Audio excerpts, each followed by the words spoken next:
Hello everyone and welcome to today's video. In this video, we are going to be making a gratitude journal. It was really important for me to create this journal for myself to remember all the blessings that we have in our lives, whether big or small. I wanted to walk you through the process of how to do one from start to finish, including the cover. So before we get into the cover and what we're going to use for the cover, I did want to go ahead and talk about the elements that go into it. So of course you're going to need some paper. And if you watched my previous video where I dyed paper using a couple different items, squash and onions, I will link that video right here so you can go check that out. But I'm using the papers from that video.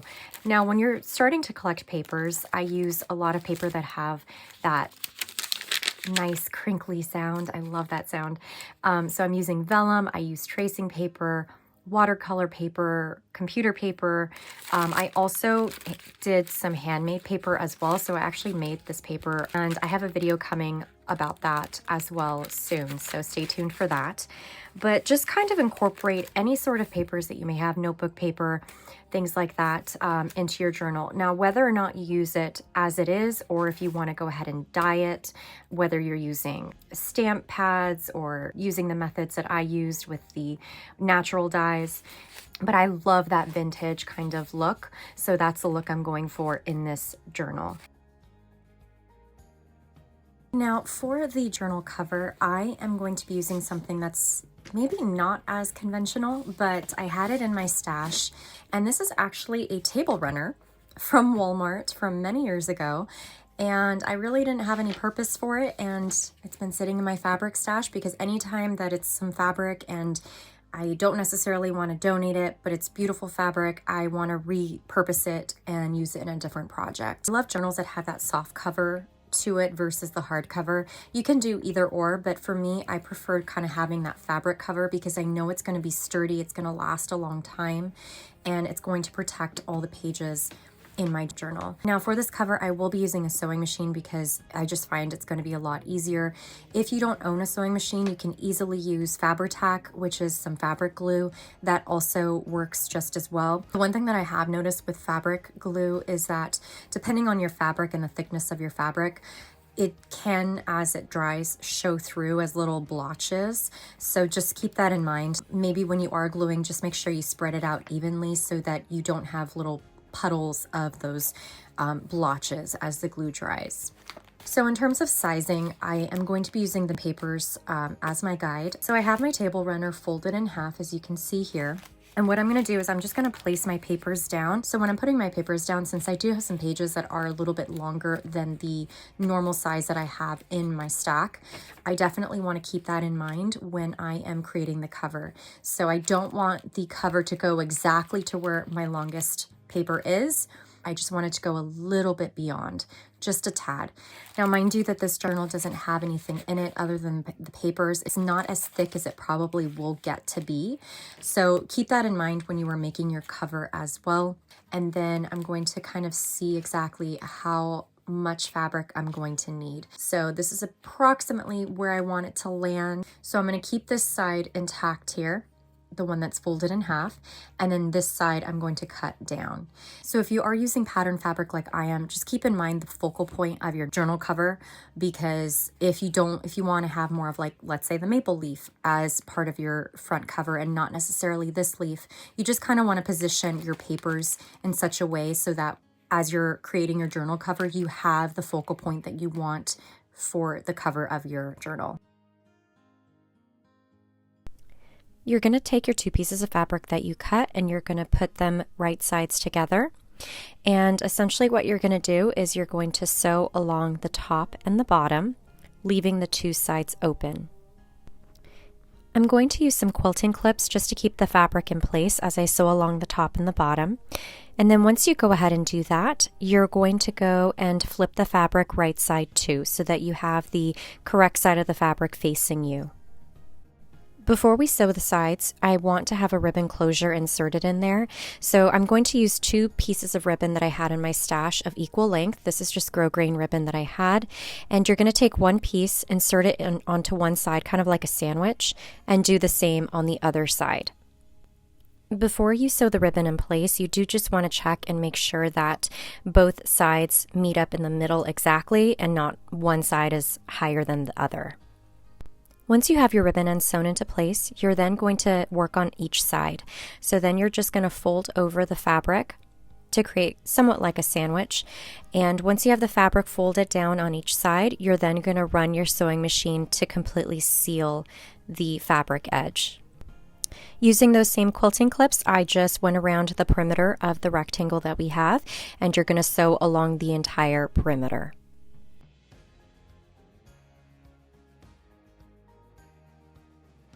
So the cover is now finished. It looks awesome. I love how it turned out. I just sewed along all of the edges and sealed those edges there by folding them inward. And then we have the two ribbons on the side for the closure.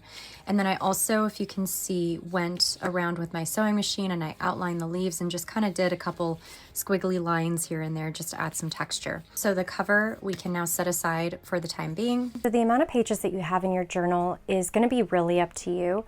But for myself, I have about 8 sheets here.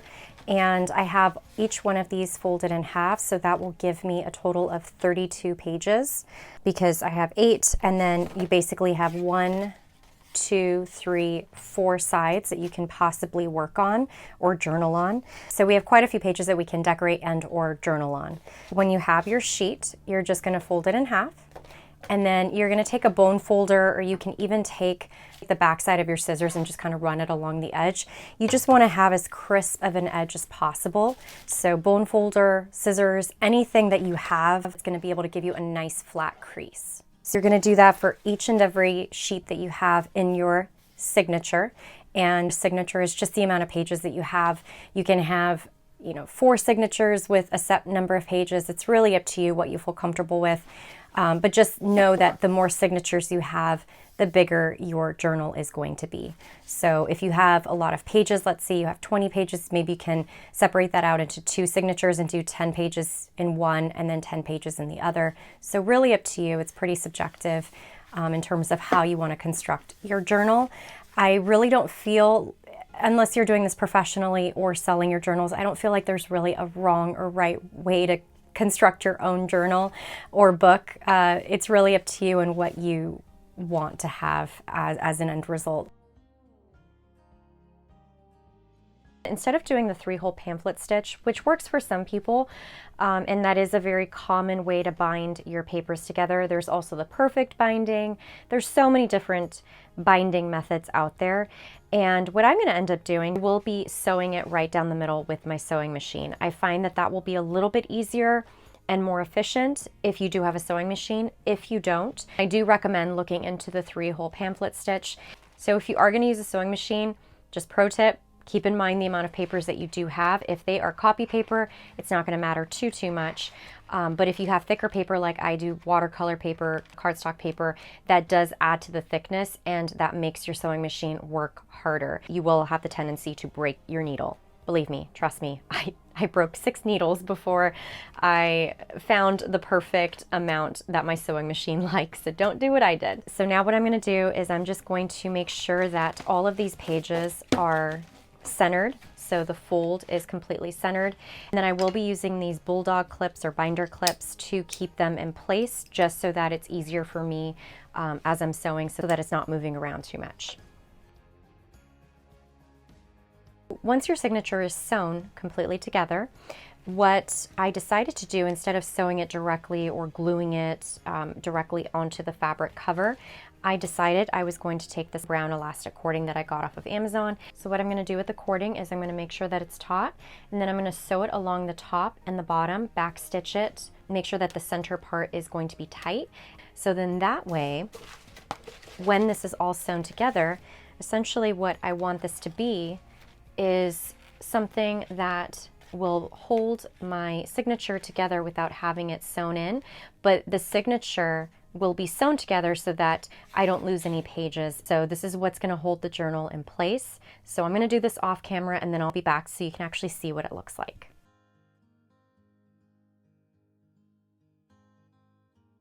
So the elastic is completely sewn in. So this is what it looks like. So as you can see along the top and the bottom, I went ahead and I back stitched it to make sure that it was secure. And then this part is loose in the center.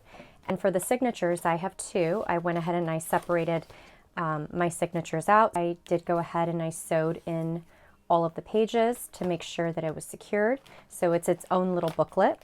So when you pair those two together and then slip them into your journal, going to look something like that. This will enable you to, if maybe you wanted to work on a specific page and take this out, you can do that. You can go ahead and add more signatures. This will hold a lot more signatures because of the elastic feature. So this particular idea gives you a little bit more flexibility to be able to add to your journal. Let's say you didn't add enough pages to begin with, and you're like, shoot, I've already kind of put the whole journal together. I have no way of adding more. This is a really great alternative to be able to expand your journal when you're not really sure how much exactly you're going to put into it. Or opposite to that, if you only want to have one signature in there and you only have 5 pages, which is 10 pages total that you want to utilize, you have the ability to remove or add as needed.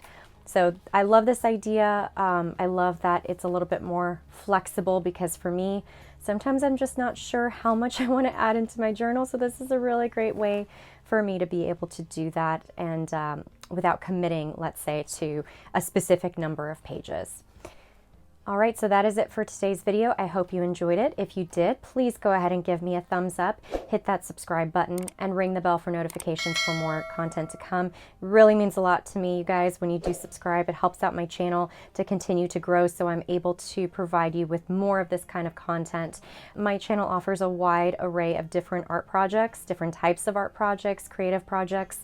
So it's not necessarily a niche of one thing. I love art. I love being creative, so I like to bring you guys with a variety of different ideas. So if you like that kind of concept idea, please go ahead and subscribe. And again, like my videos, it really does help me out. So I love you guys. And until my next video, which will be coming out very soon, and it's actually a very interesting video. I'm so excited to show you guys what I was working on. And until then, I will see you in my next video. Take care. Bye.